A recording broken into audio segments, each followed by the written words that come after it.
Hello बच्चों, कैसे आप लोग। उम्मीद करता हूं कि बिल्कुल बढ़िया होंगे मेरे शेरों। आज का लेक्चर तो बहुत ही यूनिक होने वाला है, आपको मजा आ जाएगा आज के लेक्चर में। इतनी बेहतरीन बेहतरीन बातें हैं कि जो न्यूमेरिकल करते समय आपको बहुत प्रॉब्लम करती होंगी वो ऐसे छू मंतर में गायब हो जाएगा। आइए हम लोग इसकी बेहतरीन सा इलाज बांध देते हैं। सबसे पहले कहता है एनर्जी लेवल डायग्राम, और मैं यहाँ पे लिख देता हूँ थोड़ा एडिशन में कि फॉर हाइड्रोजन एटम, इसको हम हाइड्रोजन एटम के लिए बनाते हैं। जैसे कि हाइड्रोजन एटम में हम लोग जानते हैं कि न्यूक्लियस में एक प्रोटॉन होता है और अलग अलग शेल में एनर्जी के हिसाब से जैसी एनर्जी होगी वैसे इलेक्ट्रॉन घूमता रहता है। बच्चों, अगर हम देखें कि n = 1 की बात करें, और n = 1 को अपन ग्राउंड स्टेट भी बोलते हैं। ग्राउंड स्टेट वह होता है जब एटम को किसी भी एक्सटर्नल सोर्स से कोई भी एनर्जी ना दी गई हो, तो उस वक्त जो उसका इलेक्ट्रॉनिक कॉन्फ़िगरेशन होता है उसे हम साइंस में क्या बोलते हैं, ग्राउंड स्टेट इलेक्ट्रॉनिक कॉन्फ़िगरेशन। तो प्यारे बच्चों, जरा गौर पूर्वक बातों को समझना। ये n = 1 के बाद मैंने मान लिया n = 2, फिर मैंने मान लिया n = 3, ये थर्ड शेल है, n = 4 तक करूंगा, और फिर ऐसे बढ़ते बढ़ते जो सबसे दूर शेल होता है उसे हम क्या मान लेते हैं, n = इनफाइनाइट। ये शेल को रिप्रेजेंट करने का तरीका है, ऐसे लिख दिया मैंने। अब एनर्जी लेवल डायग्राम कह रहा है, हम जानते हैं पीछे कल हमने पढ़ा था कि एनर्जी का फॉर्मूला क्या होता है बच्चों, -13.6 और Z² इलेक्ट्रॉन वोल्ट पर एटम होता है। ठीक है, यानी कि जो हमें एनर्जी का फॉर्मूला हम यूज कर रहे हैं वो इलेक्ट्रॉन वोल्ट पर एटम में कर रहे हैं। ठीक है, तो आइए इस फॉर्मूले से हम हर शेल की इंडिविजुअल लेवल पे क्या एनर्जी होगी उसको जानने की कोशिश करते हैं। अगर हम फॉर्मूले में वैल्यू यहां पुट करें बच्चों, और फॉर्मूले में वैल्यू यहां पुट करें तो देखें कि हम E की वैल्यू पाएंगे -13.6 × Z² यानी कि -13.6 इलेक्ट्रॉन वोल्ट, क्योंकि 1 से किसी डिजिट में मल्टीप्लाई या डिवाइड करने से कोई फर्क तो पड़ता नहीं है।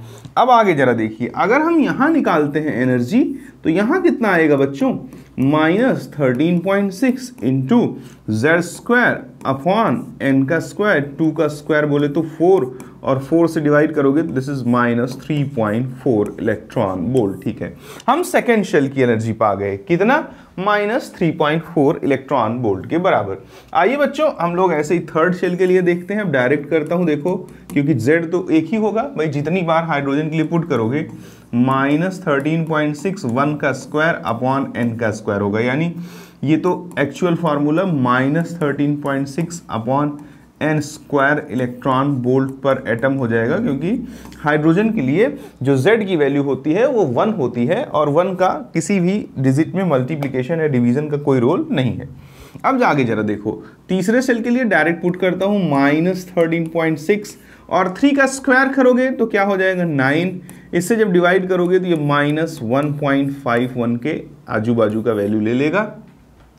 ऐसे ही फोर्थ शेल के लिए E निकालोगे तो -13.6 / 16, इसको न्यूट्रलाइज करोगे तो ये -0.85 इलेक्ट्रॉन वोल्ट पर एटम के आसपास की वैल्यू को अटेन करता है।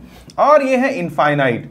जब तुम इनफाइनाइट शेल में पहुंचोगे तो -13.6/इनफाइनाइट का स्क्वायर, बचपन से पढ़ते आ रहे हो कि किसी भी डिजिट में इनफाइनाइट से डिवाइड कर देते हैं तो वो 0 हो जाता है। ठीक है, इसका मतलब क्या देखा कि हमने एनर्जी लेवल डायग्राम बनाया और हमने देखा कि जैसे जैसे हम न्यूक्लियस से दूर जा रहे हैं, यानी कि पहला सेल पास होगा, देखो पहला सेल ये है, दूसरा सेल थोड़ा और दूर होगा, तीसरा सेल न्यूक्लियस से थोड़ा और दूर होगा, चौथा सेल और पांचवा सेल, और इसी तरह से हम कह सकते हैं कि जैसे जैसे हम न्यूक्लियस से दूर जा रहे हैं वैसे वैसे आप देखिए एनर्जी नेगेटिव से 0 की तरफ बढ़ रही है बच्चों। कहां से कहां तक, नेगेटिव से 0 की तरफ बढ़ रही है।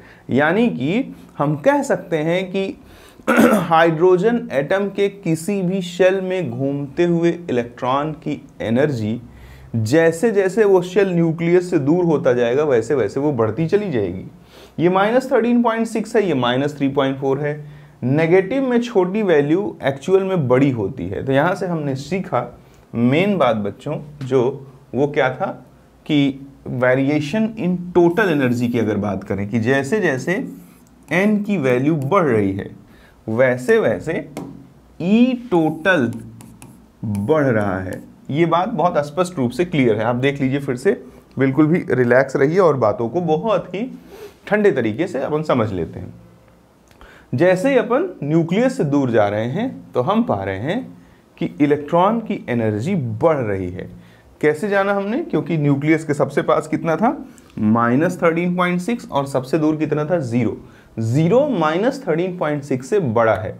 इसका मतलब कि जैसे जैसे हम न्यूक्लियस से दूर जा रहे हैं इलेक्ट्रॉन की टोटल एनर्जी बढ़ती चली जा रही है। ठीक है, अगर इलेक्ट्रॉन की टोटल एनर्जी बढ़ती चली जा रही है तो इसका मतलब होता है कि उस पर न्यूक्लियस का अट्रैक्शन कम हो गया, यानी कि न्यूक्लियस का अट्रैक्शन कम होता जा रहा है, क्योंकि जितनी ज़्यादा एनर्जी होगी उसके बाहर भागने के चांस उतने ज़्यादा होंगे। और वैसे भी तुम कह सकते हो कि अगर दूर है तो अगर R की वैल्यू बढ़ेगी तो फोर्स ऑफ अट्रैक्शन कम ही होगा। किस फॉर्मूले से कह सकते हो, 1/4πε0 into Q1 Q2 upon R² से कह सकते हो। आगे बच्चों हम बात करेंगे वेरिएशन इन काइनेटिक एनर्जी की। तो पीछे आपने रिलेशन डेवलप किया था और वो रिलेशन था कि E total is equals to -KE is equals to PE/2 का। इससे हम यहां से ये उठा सकते हैं E total is equals to -KE, या हम लिख सकते हैं KE is equals to E total with negative sign.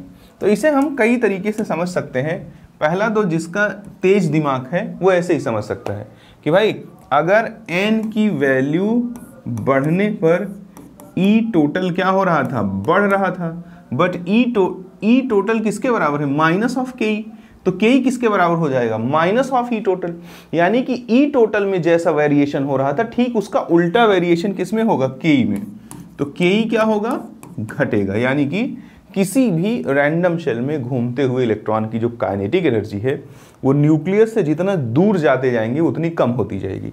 अगर इससे नहीं समझा तो मेरे पास बहुत ही क्लियर वे है, देखो। फिर ये थोड़ा जिन बच्चों को थोड़ी सी समझने में असुविधा होती है ये उनके लिए, देखो n इक्वल्स टू इनफाइनाइट है, ये n इक्वल्स टू 4 था, ये n इक्वल्स टू 3 था। 4 के बाद डायरेक्ट इनफाइनाइट लिख दिया यार, आप चाहो तो 5 6 7 भी लिख सकते हो, कोई फर्क नहीं पड़ता, कोई रिजल्ट 4 तक आ जाता है जो वेरिएशन का पैटर्न है। मैं ओवरऑल पैटर्न पकड़ना चाह रहा था, 4 तक पकड़ में आ गया। अब जरा देखो ये आया था, इसका E टोटल कितना आया था, -13.6 इलेक्ट्रॉन वोल्ट पर एटम। ये देख लीजिए, ये पीछे हमने निकाला है ये देख लीजिए। इसी तरह से अगर हम सेकेंड शेल में एंट्री मारेंगे तो इसका E टोटल कितना आया था, -3.4 इलेक्ट्रॉन वोल्ट पर एटम। ऐसे ही थर्ड शेल में एंट्री मारेंगे तो ये कितना आया था, -1.51 इलेक्ट्रॉन वोल्ट पर एटम आया था बच्चों। ऐसे ही फोर्थ शेल में एंट्री मारेंगे तो ये कितना आया था प्यारे बच्चों, -0.85 इलेक्ट्रॉन वोल्ट पर एटम के आसपास आया था। और ये कितना आ गया था बच्चों, 0।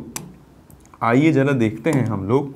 अब हमें अगर E टोटल मालूम है और काइनेटिक एनर्जी चाहिए तो माइनस से मल्टीप्लाई करने पे आता है। ये पीछे आपने रिलेशन देखिए डेवलप कर रखा है कि नहीं, कि kinetic energy is equals to minus of E total.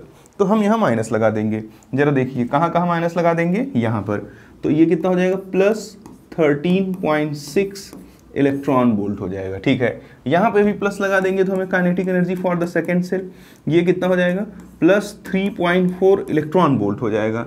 यहाँ पे भी प्लस माइनस से मल्टीप्लाई कर देंगे तो क्या हो जाएगा, +1.51। यहाँ भी माइनस से मल्टीप्लाई कर देंगे तो क्या हो जाएगा, +0.85। वैल्यू अगर पॉजिटिव में छोटी हो रही है बच्चों तो इसका मतलब कि पॉजिटिव में जो छोटी वैल्यू होती है वही छोटी होती है। जैसे 10 और 100, इनमें 10 छोटा है 100 बड़ा है, लेकिन -10 और -100 में -100 छोटा है और -10 बड़ा है। तो उम्मीद करता हूँ आपको ये क्लियर समझ में आ रहा होगा कि पहले शेल ग्राउंड स्टेट के लिए काइनेटिक एनर्जी की वैल्यू ज़्यादा है और जब हम इनफाइनाइट तक पहुंच रहे हैं तो उस इलेक्ट्रॉन की काइनेटिक एनर्जी 0 के बराबर होती जा रही है। ठीक है, अगर कोई चीज़ पॉजिटिव से 0 की तरफ बढ़ रहा है, जैसे 10, 9, 8, 7, 6, 5 and so on, 4, 3, 2, 1 and 0, means की वैल्यू डिक्रीज हो रहा है। यानी कि ये जो मैंने लिखा है 100% सही बात लिखी है, क्या कि काइनेटिक एनर्जी क्या होगी बच्चों, डिक्रीज होगी। तो देखिए आगे चलते हैं, अगला वेरिएशन देखेंगे पोटेंशियल एनर्जी में। हमने देखा बच्चों कि E total is equals to minus of K is equals to PE/2 था। अगर हम E टोटल से ही रिश्ता बनाना चाहें तो ये PE/2 हो जाएगा, तो पोटेंशियल एनर्जी किसके बराबर हो जाएगी, 2E टोटल। इसका मतलब कि जैसा variation potential energy is directly proportional to E total, यानी जैसा वेरिएशन टोटल एनर्जी के साथ हो रहा है बच्चों, ठीक वैसा ही एग्जैक्ट वेरिएशन किसके साथ होगा, पोटेंशियल एनर्जी के साथ होगा। तो हम कह सकते हैं कि किसी भी हाइड्रोजन या हाइड्रोजन लाइक एटम में जब हम n की वैल्यू बढ़ाते हैं तो जैसे जैसे n की वैल्यू बढ़ती है वैसे वैसे E टोटल घटता है। दैट्स वाई जैसे जैसे E टोटल घटेगा वैसे वैसे बच्चों पोटेंशियल एनर्जी की भी वैल्यू घटेगी। मीन्स न्यूक्लियस से दूर जाने पर पोटेंशियल एनर्जी क्या होता है सरकारों, पोटेंशियल एनर्जी भी क्या हो जाता है, मिनिमाइज हो जाता है। बहुत इंपॉर्टेंट चीज़ है। और मैं बताऊं आपको कि जब आप किसी भी कोचिंग का, हर कोचिंग अच्छा काम करने की कोशिश करती है, किसी भी कोचिंग का जब आप मॉड्यूल निकालोगे ना तो आप पाओगे कि इन सब चीज़ों पे बेस बहुत सारे क्वेश्चंस आपको मिलेंगे।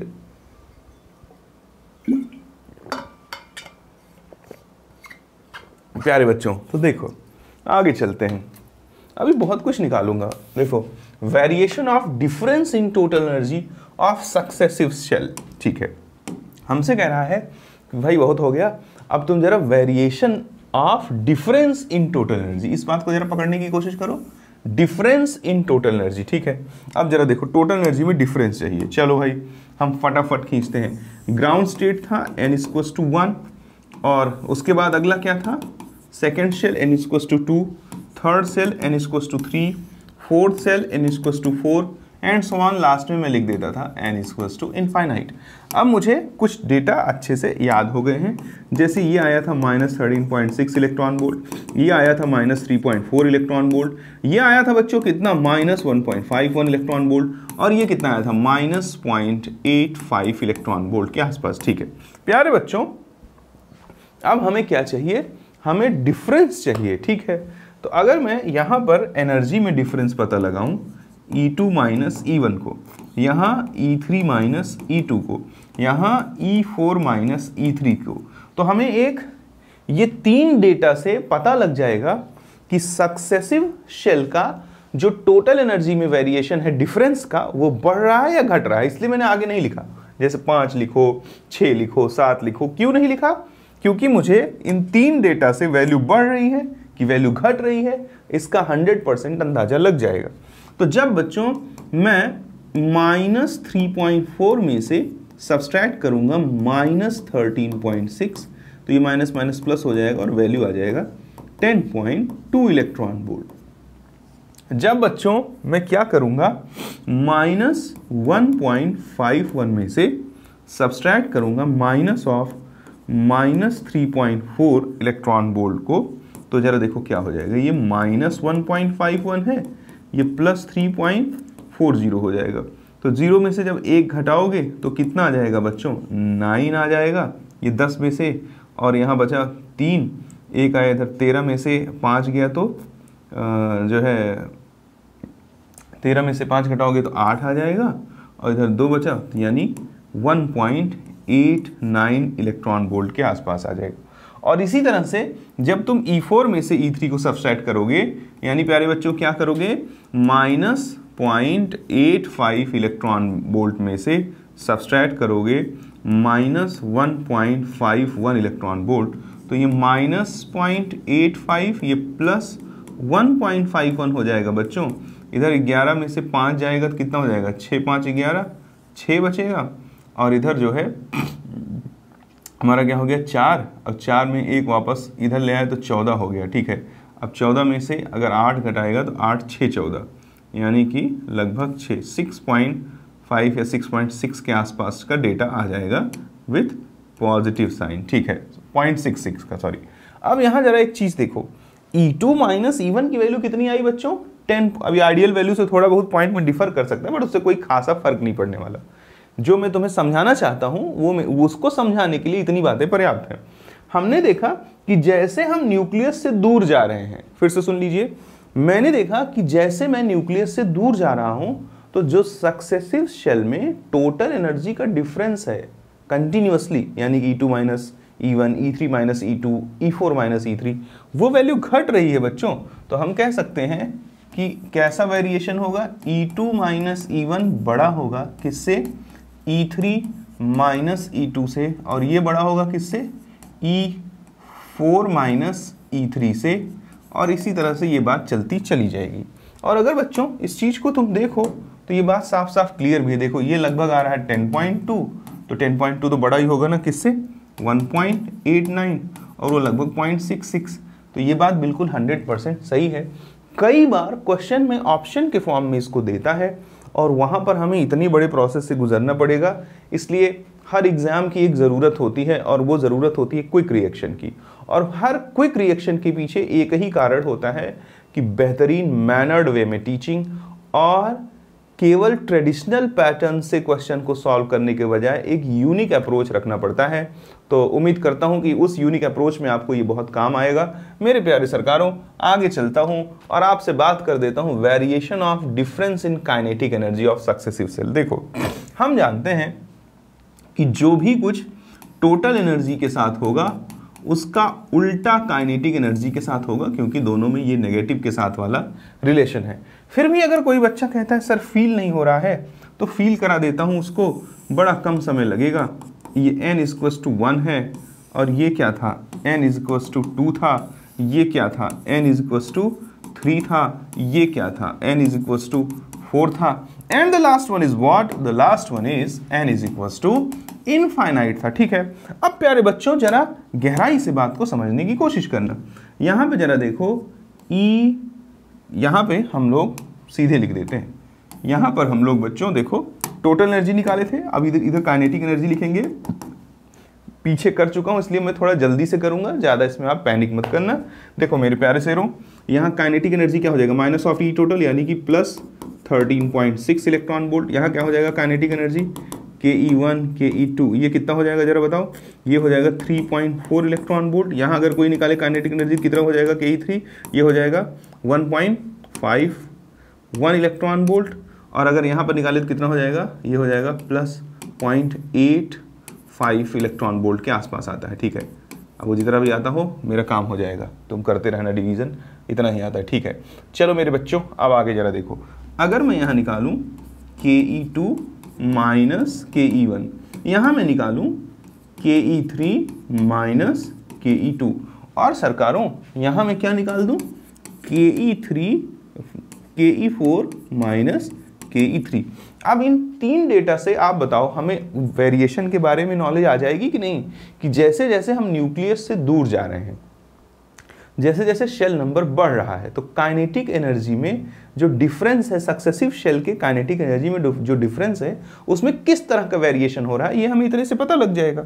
तो प्यारे बच्चों देखो गौरपूर्वक, यहाँ हम देख सकते हैं जो भी कुछ आया था वो नेगेटिव में आएगा, यानी 10.2 आया था तो यहाँ माइनस 10.2 आएगा, चाहे करके देख लेना।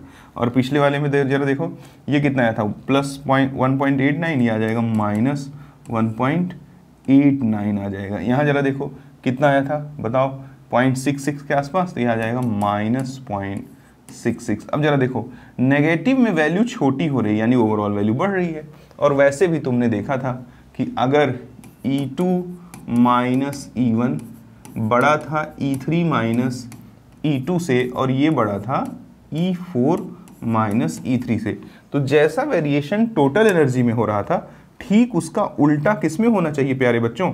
ठीक उसका उल्टा होना चाहिए किसमें? काइनेटिक एनर्जी में। दैट्स वाई जो KE2 माइनस KE1 होगा वो क्या होगा? बड़ा होगा? नहीं, वो छोटा होगा, यानी कि ये सबसे छोटी वैल्यू होगी। अब अगर हम इंक्रीजिंग ऑर्डर चाहते हैं तो इससे बड़ा कौन होगा? KE3 और माइनस KE2, और इससे बड़ा कौन होगा बच्चों? KE4 माइनस Ke3 होगा, ठीक है। अब ये तो हो गया कौन सा order, difference in kinetic energy of successive shell के इंक्रीजिंग ऑर्डर की बात हुई। कई बार बच्चे इंक्रीजिंग डिक्रीजिंग में फंस जाते हैं, तो बच्चों ये बढ़ता हुआ क्रम है।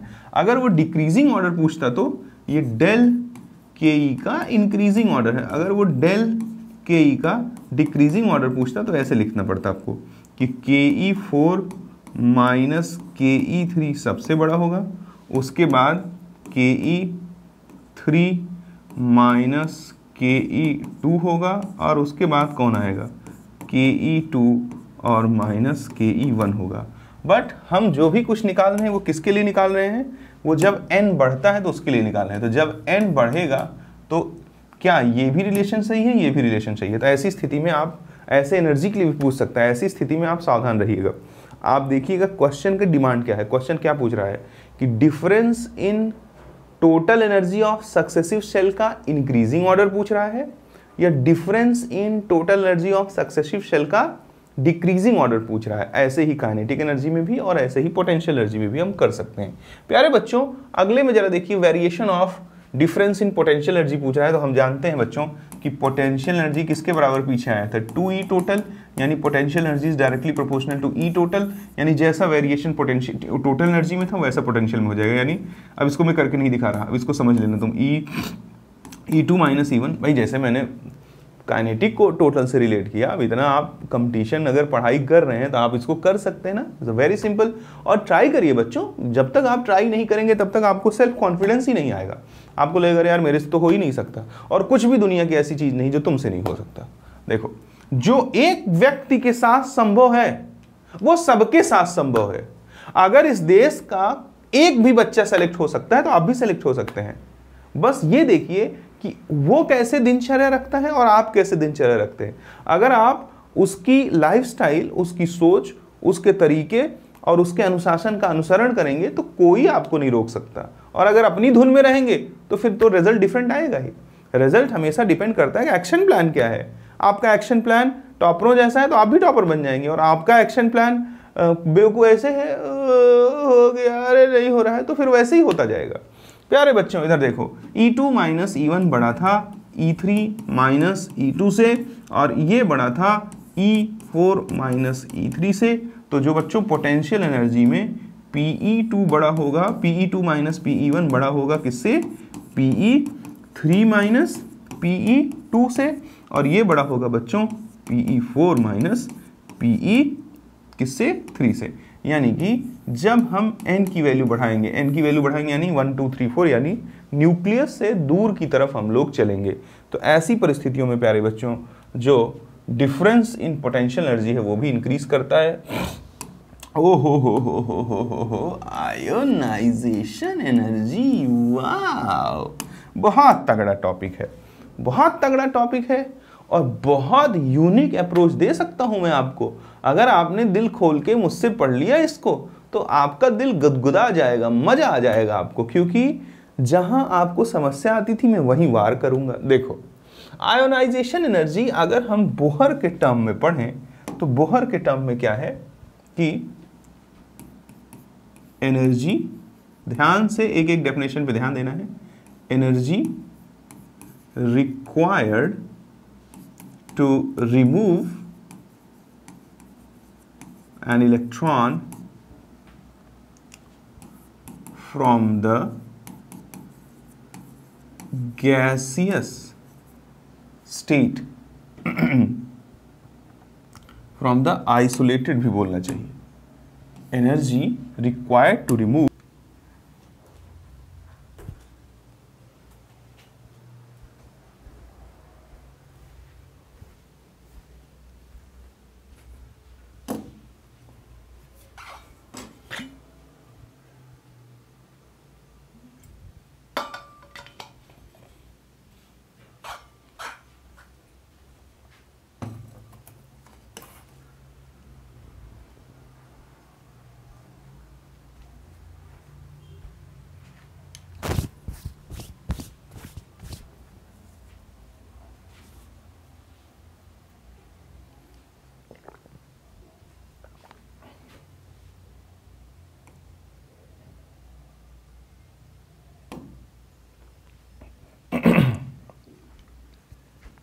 इसका डेफिनेशन क्या होता है ये समझना बहुत ज़रूरी है बच्चों। इसका डेफिनेशन होता है क्या, energy required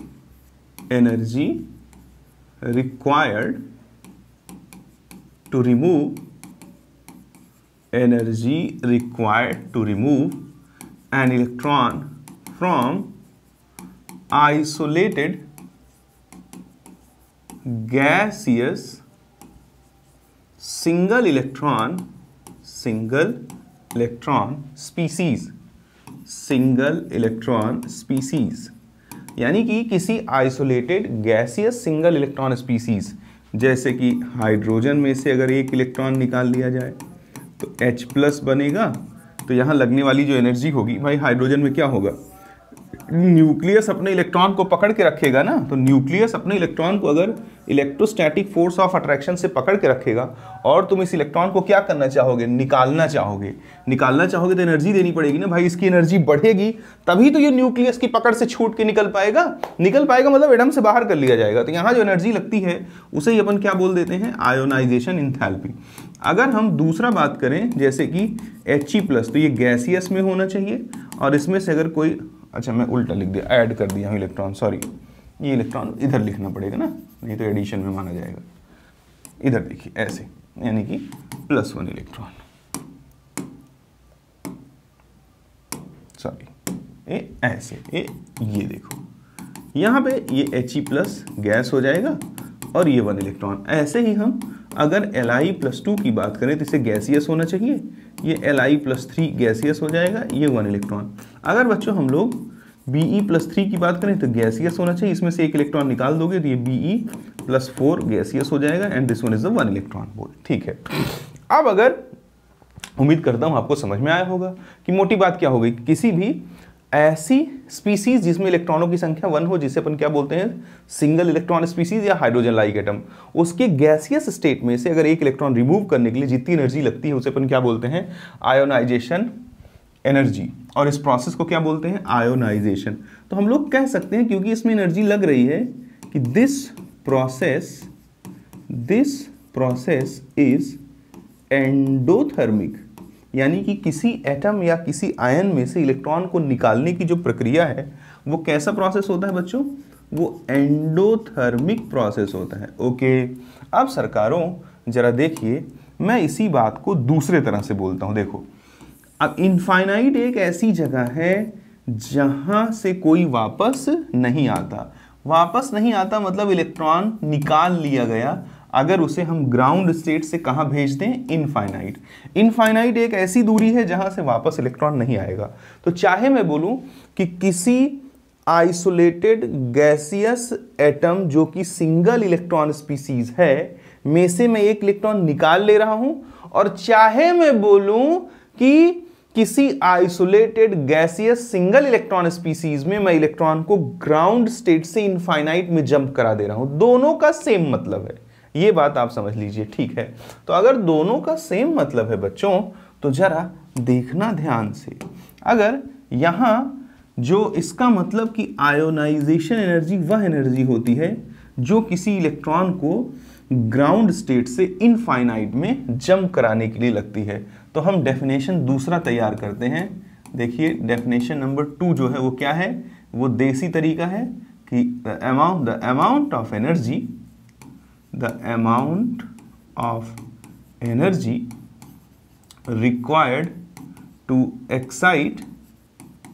required to excite an electron from ground state to n is equals to infinite is called ionization enthalpy।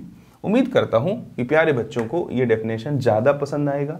Numerical point of view की अगर बात करें तो इसका कोई खासा रोल नहीं है, इससे ज़्यादा कुछ उखड़ने वाला नहीं है। जो न्यूमेरिकल पॉइंट ऑफ व्यू से बात करें तो जो ये आपको बताने चल रहा हूँ ये बहुत काम की चीज़ है, बहुत मज़ा आएगा बच्चों, इतना मज़ा आएगा कि ये क्या बताऊँ आपको। क्या होता है बोहर्स में, जब वो आयोनाइजेशन एंथैल्पी इन्वॉल्व करके और बच्चे को कंफ्यूज करना शुरू करता है तो बच्चा बहुत परेशान हो जाता है।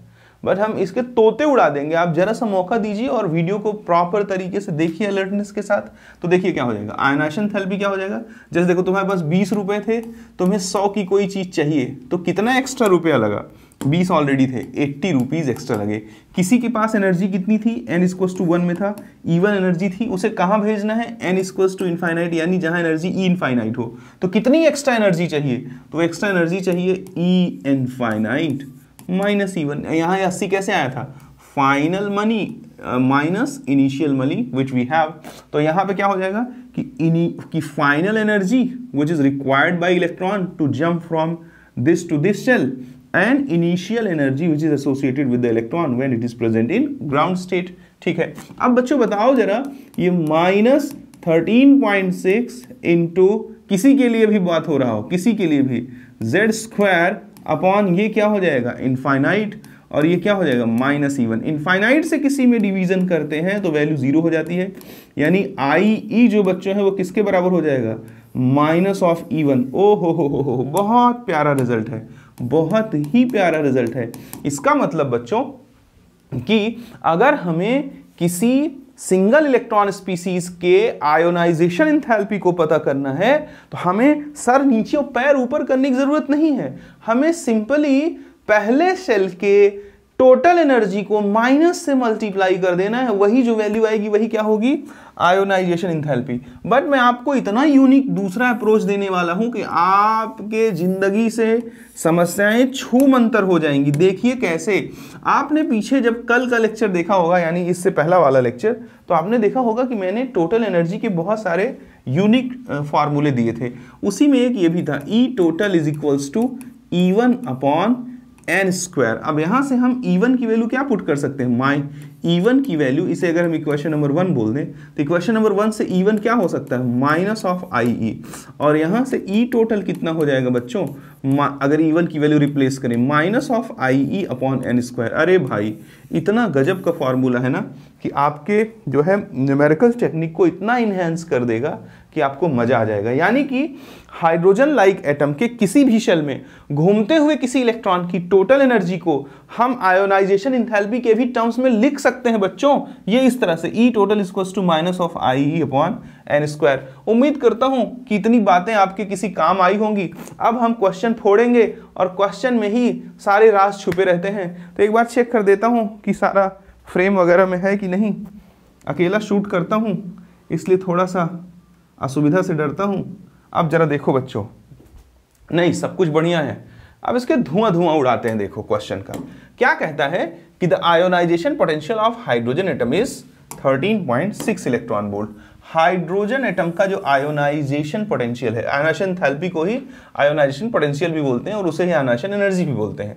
The energy needed to ionize a hydrogen atom which is in its second excited state is about. देखो कह रहा है कि अगर इलेक्ट्रॉन n=1 में ना हो करके कहा हो, n=2 में हो, यानी नहीं second excited state, second excited state बोल रहा है। हो, यानी सेकेंड एक्साइटेड स्टेट क्या होगा, n=3।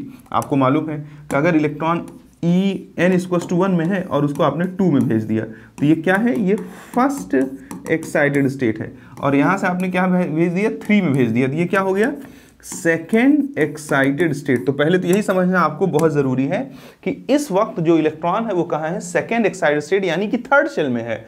अब थर्ड शेल से अगर हमको इलेक्ट्रॉन को पिक करना है और कहाँ जंप कराना है, इनफाइनाइट, तो ये मेरे लिए कोई बहुत बड़ी बात है क्या, कोई भी बहुत बड़ी बात नहीं है बच्चों। मैं यहाँ पर जो इसके लिए एक्चुअली इसके लिए सेपरेशन टर्म यूज होता है, बट क्वेश्चन में दिया है तो इट्स ओके, नो इशू। यहाँ पर जो रिक्वायर्ड एनर्जी होगी, रिक्वायर्ड एनर्जी जो होगी वो क्या होगी, E infinite minus E3। E infinite 0 हो जाता है, -E3 माइनस थर्ड और माइनस माइनस प्लस हो जाएगा 13.6। भाई इसकी वैल्यू भी तो रखोगे ना, 13.6 अपॉन 3 का स्क्वायर यानी कि 9, यानी 13.6 अपॉन 9 यानी 1.51 के आसपास आएगा। ये fourth is the right answer. आगे चलते हैं, अगला क्वेश्चन देखते हैं बच्चों, बहुत प्यारा क्वेश्चन है। कहता है ionization energy for excited hydrogen atom in electron volt. ठीक है, एक हाइड्रोजन एटम है, एक्साइटेड है। एक्साइटेड का मतलब क्या है कि n इक्वल्स टू 1 में इलेक्ट्रॉन नहीं है। कहाँ है ये हमें नहीं मालूम है। अगर एक्साइटेड है तो n इक्वल्स टू 2 में भी हो सकता है, वो n इक्वल्स टू 3 में भी हो सकता है, n इक्वल्स टू 4 में भी हो सकता है, n इक्वल्स टू 5 में भी हो सकता है। But it is crystal clear that electron is not present in ground state, यानी कि n इक्वल्स टू 1 में इलेक्ट्रॉन मौजूद नहीं है। ठीक है, अच्छा अब कहाँ है, कोई बात नहीं, रहने दो, कहीं भी हो कोई फर्क नहीं पड़ता। n equals to 2, n equals to 3, n equals to 4 and so on and finally n equals to infinite. अब एक बात बताओ, मान लीजिए कि आप एक कार खरीदने जाते हैं और वो कार है कितने की, वो कार है 10 लाख रुपए की और आपके जेब में है कितना, 50 लाख रुपए। तो ऐसा क्या वो कहेगा भाई 50 लाख लेके आए हो भाग जाओ, कार नहीं दूंगा तुमको, ऐसा नहीं कहेगा, वो दे देगा। बट अगर कार 10 लाख की है और आपके जेब में है 10 रुपया, आपने पढ़ाई नहीं की, आपने कुछ जवानी के दिनों में कोई ऐसा कल्चर डेवलप नहीं किया, कोई ऐसा स्किल डेवलप नहीं किया, अपने ऊपर काम नहीं किया, तो 10 रुपए लेके जाओगे तो 2 कंटाप लगा के कहेगा निकल दो, नहीं मिलेगा। इसी बात को क्वेश्चन में रिलेट करते हैं। देखिए सरकारों, अगर इलेक्ट्रॉन में मान लूं कि वो n इक्वल्स टू 2 में है, भाड़ में जाए कहीं भी हो कोई फर्क नहीं पड़ता, तो 2 में से इलेक्ट्रॉन को इनफाइनाइट में जंप कराने के लिए जो हमें एनर्जी लगेगी, आयोनाइजेशन एनर्जी, वो कितनी होगी, E इनफाइनाइट माइनस E2 होगी। ये 0 हो जाएगा, ये माइनस और ये प्लस हो जाएगा, क्योंकि जब इसकी वैल्यू डालोगे तो माइनस माइनस 30 लिख देता हूँ, नहीं तो कुछ लोग कहेंगे कैसे प्लस लिख देते हो सर जी, मुझे तो समझ में ही नहीं आता है, प्लीज़ बता दीजिए। तो देखो बेटा जी, ये 0 माइनस ये कितना हो जाएगा, minus 13.6 into Z square upon n square यानी 4, ये प्लस हो जाएगा। 13.6 डिवाइडेड बाई 4 ये कितना हो जाएगा, 3.4 के आसपास आ जाएगा, आसपास के एग्जैक्ट ही आएगा। यानी कि बच्चों अगर हम इलेक्ट्रॉन हमारा सेकेंड शेल में होता और हम उसे निकालना चाहते तो इतनी एनर्जी लगती। अब बाकी कहीं भी होगा तो जो लगने वाली एनर्जी है वो इससे कम होगी। दिखा देता हूं। मान लो कि तुम कहो कि सर मैं नहीं मानूंगा, मैं आपके हिसाब से नहीं चलूंगा, मैं अपने हिसाब से चलूंगा। तो मान लो सर जी इलेक्ट्रॉन थर्ड शेल में, तो कितनी एनर्जी लगेगी इसमें से निकालने के लिए, जरा देखो। ये एनर्जी लगेगी E इनफाइनाइट माइनस किसके बराबर, E3 के बराबर। ये 0 हो जाएगा, ये माइनस माइनस प्लस हो जाएगा। 13.6 अपॉन 9 ये कितना हो जाएगा, 1.51। अब जरा बताओ कि 1.51 3.4 से बड़ा है कि छोटा, 1.51 3.4 से छोटा है। इसका मतलब कि सेकेंड शेल में से इलेक्ट्रॉन को निकालने के लिए जितनी एनर्जी लगेगी वो सबसे अधिकतम होगी अगर इलेक्ट्रॉन पहले शेल में नहीं है तो। बाकी किसी में से भी निकालना हो तो जो रिक्वायर्ड एनर्जी है इज ऑलवेज लेस देन 3.4। यानी कि तुम तीसरे शेल में से निकालो, जैसे जैसे बाहर जाओगे घटती घटती चली जाएगी ना एनर्जी। जैसे देखो सेकंड शेल में से निकालने के लिए कितनी लगी 3.4, थर्ड में से कितनी लगी 1.51, आगे ऐसे और घटता चला जाएगा। तो इसका मतलब कि वो किसी भी एक्साइटेड स्टेट में होगा तो रिक्वायर्ड एनर्जी कितनी होगी, ज्यादा से ज्यादा कितनी हो सकती है किसी भी एक्साइटेड स्टेट में, 3.4 या इससे लेस। बहुत प्यारा क्वेश्चन है, ये वाला आंसर करेक्ट है। उम्मीद करता हूं कि मेरा एक्सप्लेनेशन आपके किसी काम आया होगा। प्यारे बच्चों ये क्वेश्चन है। अब इस क्वेश्चन को अगर कोई ऐसे सॉल्व करेगा भोदू टाइप का आदमी, तो भोदू मेथड जो इसका है वो जरा देखो। कौन सा मेथड, भोदू मेथड। भोदू मेथड जो है इसका बच्चों वो ऐसे करेगा, देखो वो क्या कर रहा है, the energy required to excite an electron of hydrogen atom from first orbit to second orbit. अच्छा कह रहा है कि n इक्वल्स टू 1 से इलेक्ट्रॉन को जंप कराना है, कहां पर, n इक्वल्स टू 2 में इलेक्ट्रॉन को जंप कराना है। ठीक है, तो कह रहा है कितनी एनर्जी लगेगी, तो हम तो पीछे चेक कर लिए थे ना, देखो मुझे याद है 10.2 इलेक्ट्रॉन वोल्ट लगता है, क्योंकि E2 माइनस E1 कितना आता है 10.2। भाई E1 से E2 में भेजना है तो कितनी एनर्जी लगेगी, फाइनल एनर्जी और माइनस उसकी खुद की जितनी एनर्जी है, यानी E2 माइनस E1। ये हमने पीछे सॉल्व करके देखा था, 10.2 आया था। अगर किसी को कोई तकलीफ है तो E1 equals to minus 13.6 Z square upon n square, और E2 इक्वल्स टू क्या हो जाएगा, minus 13.6 into Z square upon n square, यानी 2 का स्क्वायर 4। इसको जब सब्सट्रैक्ट करोगे तो ये माइनस 3.4 और ये कितना हो जाएगा, माइनस 13.6। इसको जब सब्सट्रैक्ट करोगे तो 10.2 आएगा। अब जरा देखो अब क्या करो, अब हम जानते हैं कि ये डायरेक्ट डेटा तो दिया नहीं है। इस बदमाश ने क्वेश्चन में इस बात को कैसे सेट करके दिया है, in terms of ionization enthalpy. अब हम जानते हैं आयनाइजेशन एंथैल्पी क्या होता है, कि अगर ग्राउंड स्टेट से इलेक्ट्रॉन को कहां जंप करा दो, इनफाइनाइट में, और ionization enthalpy minus of E1 के बराबर होता है, यानी माइनस ऑफ माइनस 13.6 यानी 13.6 के बराबर होता है। ठीक है, अब हम देखेंगे कि कौन सा ऑप्शन ये वैल्यू देता है। ये भोदू मेथड है, देखो यानी कि अगर मैं लिखूं 3/4, क्या लिखूं 3/4 इंटू आयनाइजेशन एंथैल्पी, कितना था आयनाइजेशन एंथैल्पी, इसका आयनाइजेशन एंथैल्पी था 13.6। अगर इससे 10.2 आता है तो ये आंसर है। अगर मैं लिखूं 1/2 इंटू 13.6, इससे अगर 10.2 आता है तो ये आंसर है। अगर मैं लिखूं 1/4 इंटू 13.6, इससे अगर 10.2 आता है तो ये आंसर है। नहीं आया तो नहीं है। अब देखो इससे आ जाएगा, इससे आता है, देखो वो तो मुझे दिख रहा है कि ये लगभग 3 बार जाएगा, 3 तरीका नो लगभग 10.2 के आसपास आंसर आएगा। बट बच्चों अगर यही ऑप्शन सी पे सेट करके देखता तो आपको 1 2 3 बार हिट एंड ट्रायल करके जानना पड़ता कि नहीं जानना पड़ता। इस क्वेश्चन के तोते उड़ा सकता हूं, तोते। कैसे? अभी पीछे तुमको एक फॉर्मूला दिया है कि E total is equals to minus of I E upon n square. लो इस क्वेश्चन के तोते उड़ गए। कहां से इलेक्ट्रॉन जंप कराना है? 1 से कहां जंप कराना है? 2 में। ठीक है, अगर 1 से 2 में जंप कराना है तो एनर्जी कितनी लगेगी? रिक्वायर्ड एनर्जी जो होगी बच्चों, जो हमसे पूछ रहा है, वो E2 माइनस E1 चाहिए। But the energy is given in form of ionization enthalpy, so we have to use this formula and with in the line we will get the answer. ये देखो E2 कितना हो जाएगा? Minus I E upon 4, और ये minus minus वो plus हो जाएगा आई ई अपॉन 1। इसको सॉल्व करोगे तो ये एलसीएम ले लोगे तो 4 आ जाएगा, और इधर कितना आ जाएगा? 3IE, यानी कि 3/4 ऑफ आयनाइजेशन एंथैल्पी। ये देखिए, इतना आपको तामझाम करने की ज़रूरत नहीं है। तो ये स्मार्ट लोग यूज़ करेंगे, ये स्मार्ट लोग यूज़ करेंगे, और ये भोदू लोग यूज़ करेंगे। आप दोनों जानते रहो, बट आपका मतलब इससे होना चाहिए।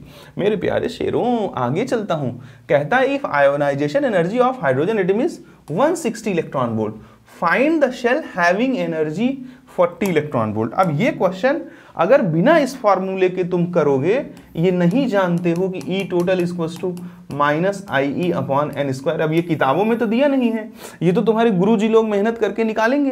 किताबों में तो अलग अलग तरीके से सॉल्यूशन रहेगा। तो अगर इस बात को जानते रहोगे, देखो ये क्वेश्चन कैसे सेकंडों में सॉल्व होगा।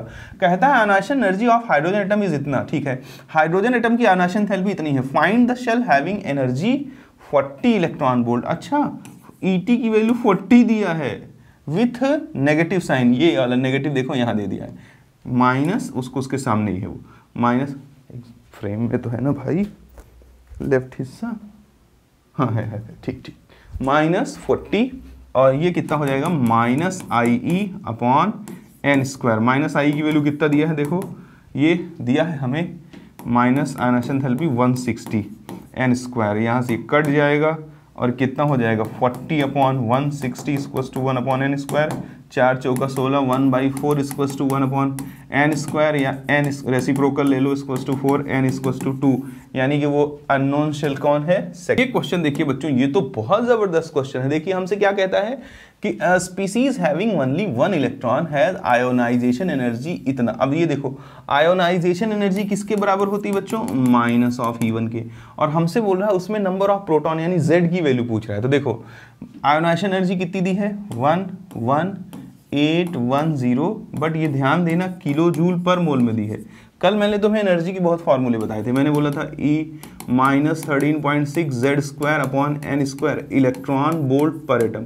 फिर बोला था E माइनस 313 किलो कैलोरी या Z square upon n square kilocalorie पर मोल।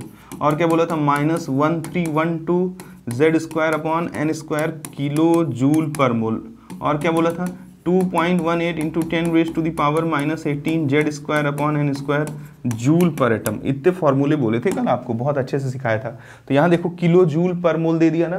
तो अगर आपको इस फॉर्मूले का पूरा ज्ञान नहीं है और ये आपको याद नहीं है तो आप ये क्वेश्चन कर ही नहीं सकते।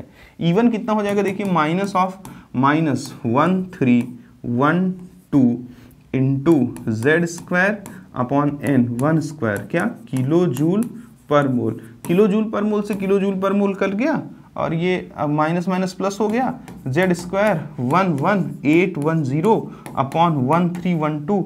इसको सॉल्व करोगे तो लगभग 9 बार जाएगा, 9 के आसपास वैल्यू आएगी। और ऐसे कंप्लीट वैल्यू आनी चाहिए, 16 तो आएगा नहीं, साफ साफ दिख रहा है। तो Z की वैल्यू कितनी हो जाएगी? रूट लोगे तो Z की वैल्यू 3 हो जाएगी, यानी उसके न्यूक्लियस में 3 प्रोटॉन है। आगे चलता हूं बच्चों, और भी बहुत सारे क्वेश्चन कर दूंगा आपके लिए। ये देखिए, जैसे हमसे कहता है the wavelength associated with an electron moving with a velocity of इतना। अबे वेवलेंथ कहाँ से आ गया? चल हट। आयोनाइजेशन 4 8 32, 4 1 4 3 7 और 4 दूनी 8, 8.72 इंटू 10 की पावर -18 जूल आना चाहिए पर एटम।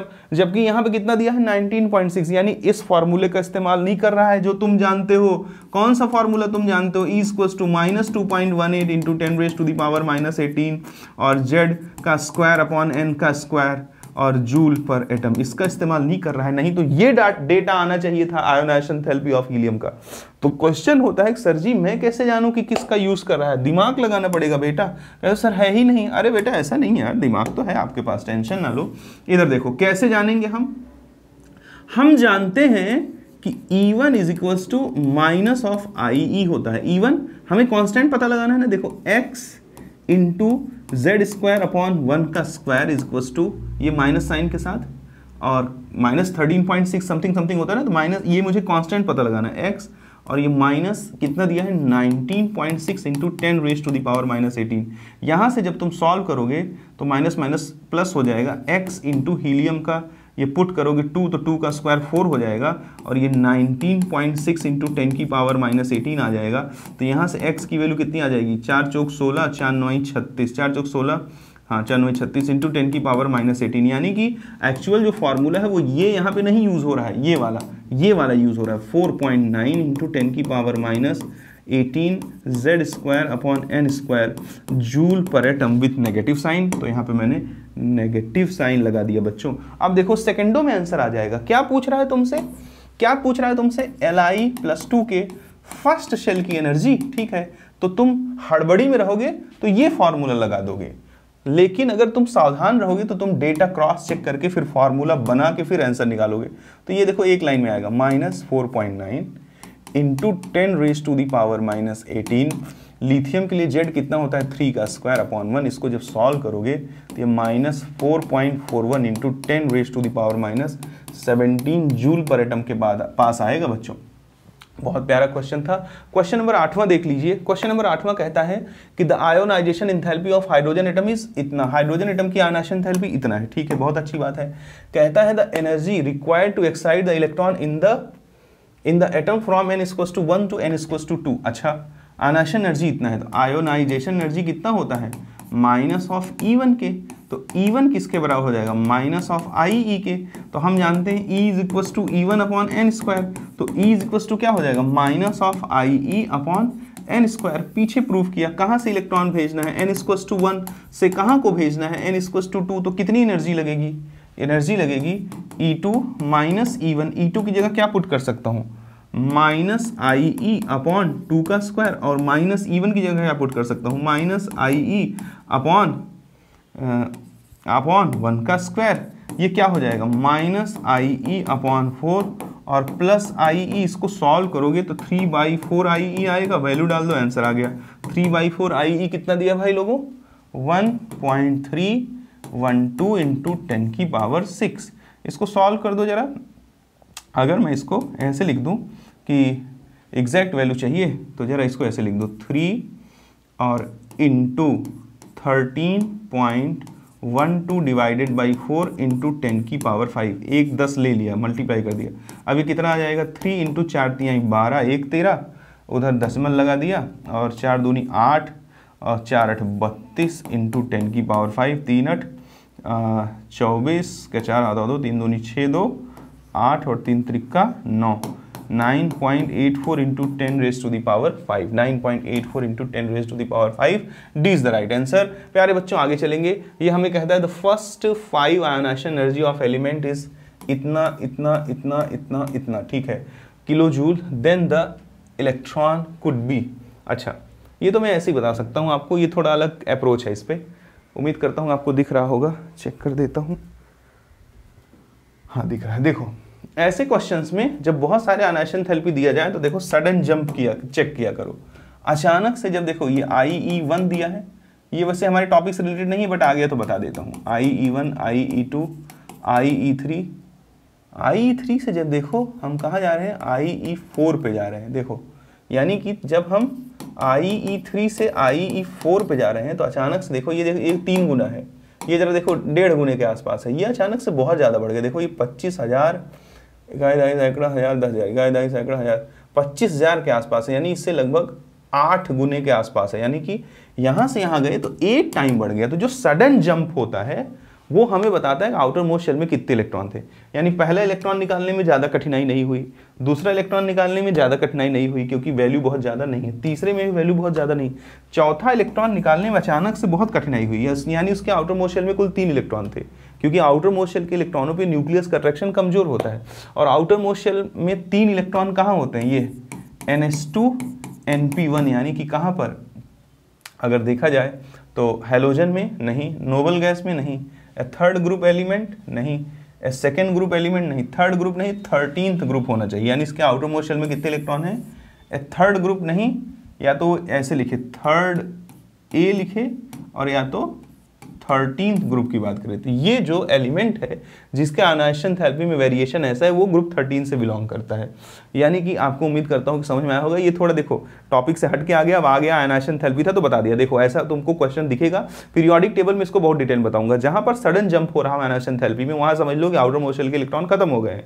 तो प्यारे बच्चों आगे चलेंगे, देखिए सेपरेशन एनर्जी। अब जरा फटाफट समेटता हूं। सेपरेशन एनर्जी किसे बोलते हैं, किसी भी एक्साइटेड स्टेट में से इलेक्ट्रॉन को निकालने के लिए लगने वाली एनर्जी, यानी कि amount of energy required to remove an electron.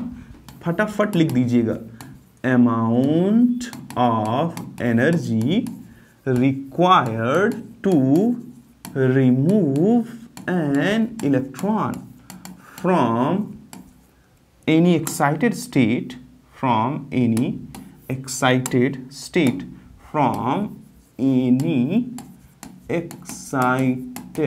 state is called separation energy। ध्यान पूर्वक देखना। जैसे बच्चों हाइड्रोजन की बात करें, ये n=1 है, ये n=2 है, ये n=3 है, ये n=4 है, और यहां पर मैं लिख दूं ये n=इनफाइनाइट है।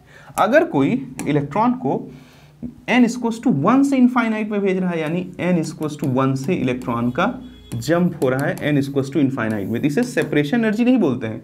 यहां जो एनर्जी लगती है उसे हम लोग क्या बोलते हैं बच्चों, आयोनाइजेशन एनर्जी बोलते हैं। लेकिन अगर किसी एक्साइटेड स्टेट जैसे n=2 जो कि हमारा फर्स्ट एक्साइटेड स्टेट होता है, अगर इससे इलेक्ट्रॉन को n=इनफाइनाइट में भेजे तो ये सेपरेशन एनर्जी कहलाएगी। और कौन सी वाली, फर्स्ट, यानी फर्स्ट सेपरेशन एनर्जी में इलेक्ट्रॉन 2 से इनफाइनाइट में जाता है। अगर इलेक्ट्रॉन 3 यानी कि सेकेंड एक्साइटेड स्टेट में है और उससे n=इनफाइनाइट में जंप होता है तो ये क्या हो जाएगा, यहाँ लगने वाली एनर्जी सेपरेशन एनर्जी कहलाएगी, बट ये सेकेंड सेपरेशन एनर्जी कहलाएगी। इसी तरह से हम आगे करते चल सकते हैं। प्यारे बच्चों अगर मैं यहाँ पे एक क्वेश्चन उठाऊं और आपसे कहूं कि value of third separation energy of Li+2, Li+2 के थर्ड सेपरेशन एनर्जी की वैल्यू बताओ। अब अगर आप पीछे जो मैंने पढ़ाया उसको प्रॉपर वे में नहीं जानते हो तो आप यहां फंस जाओगे। देखो क्योंकि सेपरेशन एनर्जी टर्म आपके लिए नया होगा। थर्ड सेपरेशन एनर्जी बच्चों, सेकेंड सेपरेशन एनर्जी में इलेक्ट्रॉन कहां से कहां जा रहा था, 3 से इनफाइनाइट, तो थर्ड सेपरेशन एनर्जी में इलेक्ट्रॉन कहां से कहां जाएगा, n=4, यानी थर्ड एक्साइटेड स्टेट से इनफाइनाइट में जंप करेगा तो कितनी एनर्जी लगेगी, तो रिक्वायर्ड एनर्जी जो होगी वो E इनफाइनाइट माइनस E3 के बराबर होगी। ये 0 हो जाएगा, ये -13.6 इंटू Z², यानी कि 3 का स्क्वायर और अपॉन n यानी कि 3 का स्क्वायर, 3 से 3 कट जाएगा और E किसके बराबर, हाइड्रोजन हीलियम लिथियम, हाँ, E किसके बराबर हो जाएगा, Z² अपॉन n² के, यानी ये बराबर हो जाएगा 13.6 के। यानी कि थर्ड सेल की जो सेपरेशन एनर्जी होगी वो 13.6 के बराबर होगी। उम्मीद करता हूं कि ये आपको समझ में आया हो जाएगा। ऐसे वो आपको क्या पूछ सकता है कि फोर्थ सेपरेशन एनर्जी, तो फोर्थ सेपरेशन एनर्जी में एनर्जी कहां से कहां जाता है, इलेक्ट्रॉन 5 से जंप करता है इनफाइनाइट में, यानी क्या आंसर हो जाता है फोर्थ सेपरेशन एनर्जी का E इनफाइनाइट माइनस E5। ऐसे अगर आपको पूछता सिक्स्थ सेपरेशन एनर्जी तो क्या आंसर हो जाता, E इनफाइनाइट माइनस E7। उम्मीद करता हूं कि आपको बातें समझ में आई होंगी।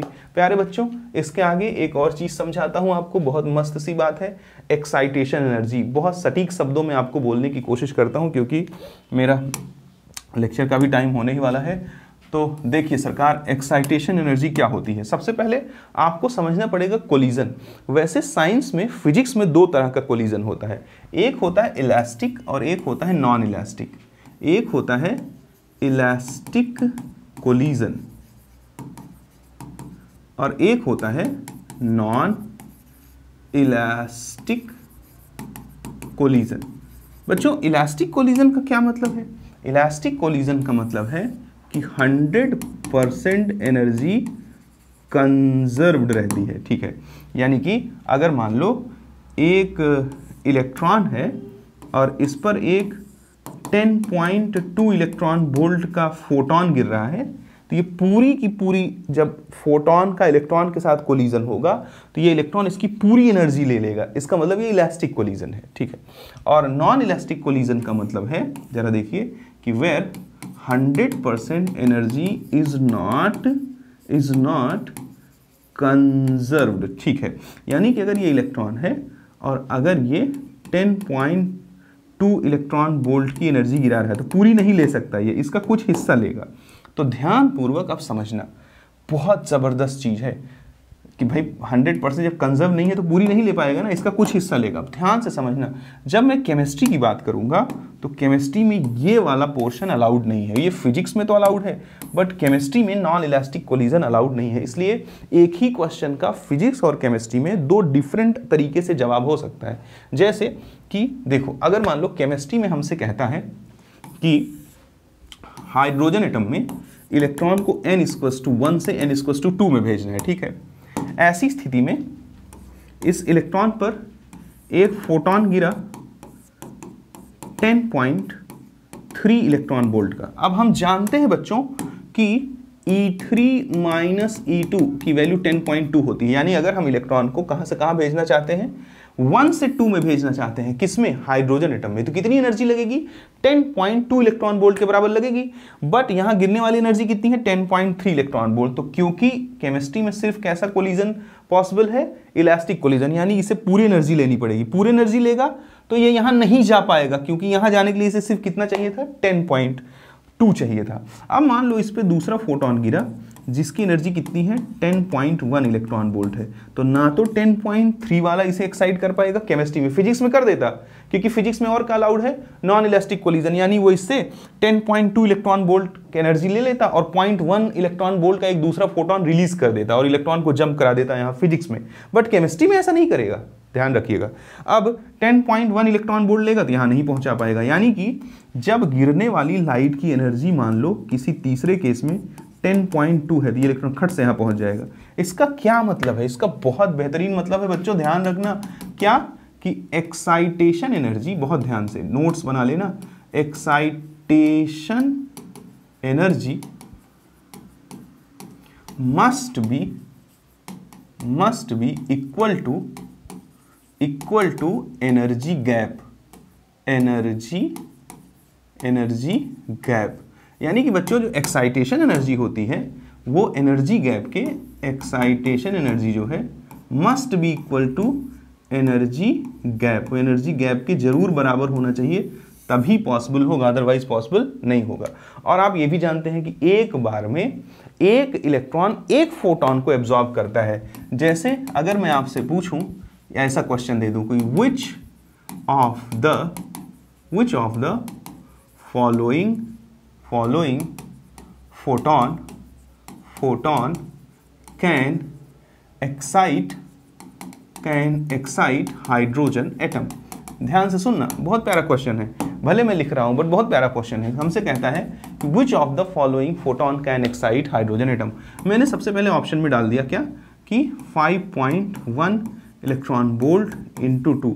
ऑप्शन नंबर 2 में लिख दिया मैंने 10.2 इलेक्ट्रॉन वोल्ट, और ऑप्शन नंबर 3 में लिख दिया 10.3 इलेक्ट्रॉन वोल्ट, और ऑप्शन नंबर 4 में लिख दिया ऑल। तो मैक्सिमम लोगों को लग जाएगा कि आंसर ऑल है, बट आंसर ऑल नहीं है। और बदमाश क्वेश्चन बना था, रुको, और बदमाश क्वेश्चन बना था। ऑप्शन नंबर 3 में लिख देता मैं 8 इलेक्ट्रॉन वोल्ट, और ऑप्शन नंबर 4 में लिखता ये लिख देता कि फर्स्ट एंड सेकेंड बोथ। तो सबको लगता कि यही फोर्थ सही है, बट यही फोर्थ सही नहीं है। देखो, जब इस तरह से एनर्जी स्प्लिट करके दी हो, या इसका मतलब होता है कि this is the energy of two photon. एक बार में एक इलेक्ट्रॉन सिर्फ एक ही फोटॉन ले सकता है, बिल्कुल एक ही फोटॉन ले सकता है। इसलिए ये दो फोटॉन मिल करके भले टोटल एनर्जी 10.2 इलेक्ट्रॉन वोल्ट रख रहे हैं, बट ये हाइड्रोजन एटम में इलेक्ट्रॉन को एक्साइट नहीं करा पाएंगे, n=1 से n=2 में नहीं भेज पाएंगे, क्योंकि एक बार में एक इलेक्ट्रॉन एक फोटॉन लेता है, दो फोटॉन नहीं लेता है। अब ये देखो, ये 10.2 यही सही है, क्योंकि उसको एक फोटॉन चाहिए जिसकी energy must be equals to क्या हो, एनर्जी गैप। मेरे प्यारे बच्चों, उम्मीद करता हूं समझ में आया होगा। अब जरा एक लास्ट बात बता देता हूं। जैसे इलेक्ट्रॉन 1 में है, ठीक है, और इनफाइनाइट में भेजना है हाइड्रोजन एटम में, तो कितनी एनर्जी लगती है, -E1 के बराबर, यानी 13.6 इलेक्ट्रॉन वोल्ट एनर्जी लगती है। ठीक है, अब जरा देखो, अगर गिरने वाले फोटोन की एनर्जी 13.6 इलेक्ट्रॉन वोल्ट हुई, क्या यहाँ से यहाँ नहीं जाएगा? जाएगा। देखो यहाँ निकाला जा रहा है ना। निकालने के लिए लगने वाली एनर्जी गैप के बराबर हो तो बहुत अच्छी बात है, उससे ज्यादा हो तो भी निकल जाएगा। ध्यान से समझना, एक्साइट करा लेना और निकाल देना दो बातें हैं। जैसे मुझे इलेक्ट्रॉन को यहां से यहां फेंकना था, तो बिल्कुल 10.2 के बराबर ही एनर्जी चाहिए मेरे को, बट अगर मुझे इनफाइनाइट यानी बाहर फेंक देना है निकाल करके, तो बाहर फेंकने के लिए, जैसे मान लो सपोज करो कि ये मेरे पास पानी की बोतल है, इसे मैं इस रूम में बाहर फेंकना चाहता हूं। बाहर फेंकने के लिए मान लो मुझे 5 जूल एनर्जी चाहिए, तो क्या मैं 50 से फेंकूंगा तो बाहर नहीं जाएगा? चला जाएगा। और मान लो ये बॉटल है और इसे मुझे इस पेन पे फेंकने के लिए 10 जूल एनर्जी चाहिए, तो 9 से फेंका तो पहले गिर जाएगा, 11 से फेंका तो बाद में गिर जाएगा। इस बिल्कुल पेन तक ही अगर भेजना है तो जो एनर्जी है that should be exactly equals to energy gap. But अगर पेन के बाहर फेंकना है तो कितनी भी एनर्जी लगा दूं, बस वो एनर्जी गैप के बराबर या उससे ज्यादा होनी चाहिए, उससे कम नहीं होनी चाहिए। बस उम्मीद करता हूं समझा होगा आपने। यानी कि मैं बोल देता हूं कि आयोनाइजेशन एनर्जी में भी, ऐसे लिख देता हूं, आयोनाइजेशन एनर्जी में बी ग्रेटर देन और इक्वल टू एनर्जी गैप। ऐसा इसलिए है बच्चों क्योंकि हम केमिस्ट्री में सिर्फ कैसा कोलिजन पढ़ते हैं, इलास्टिक कोलिजन पढ़ते हैं। मैंने इतनी देरी में आपको बहुत बेहतरीन तरीके से चीजों को सिखाया, और अगर आप ये लेक्चर देख रहे होंगे तो आपको मजा भी आया होगा। प्यारे बच्चों, आज के लिए इतना पर्याप्त है। थैंक यू, और उम्मीद करूंगा कि आपकी तरफ से भी मुझे वैसे ही सपोर्ट मिलता रहेगा जैसे मेरी तरफ से आपको। धन्यवाद।